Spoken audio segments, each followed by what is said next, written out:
Hey there, savvy shoppers. If you're tired of spending more than you need to on online purchases, you're in the right place. Today, we're diving into how to activate Rakuten Cashback, a fantastic tool that lets you earn money back on your everyday shopping. Rakuten is like a secret sidekick for your wallet, partnering with thousands of stores to give you cashback on everything from clothes to electronics. Let's get started. First things first, you need to sign up for a Rakuten account. Head over to the Rakuten website, it's super easy.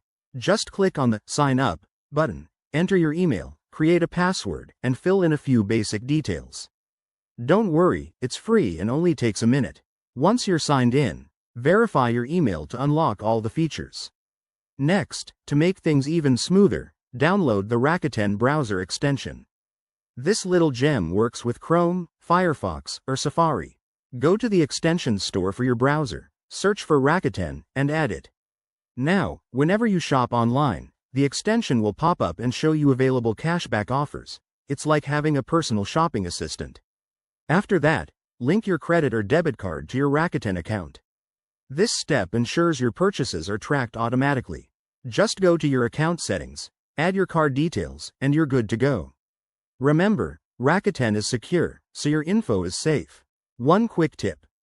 Always start your shopping through the Rakuten portal or use the extension to activate cashback, otherwise, you might miss out. And keep an eye on your Rakuten dashboard to track your earnings. You can cash out once you hit $5. There you have it. Activating Rakuten cashback is straightforward and can save you hundreds over time. Give it a try on your next online spree and watch the savings add up. If you found this helpful, hit that like button and subscribe for more money-saving tips. Happy shopping!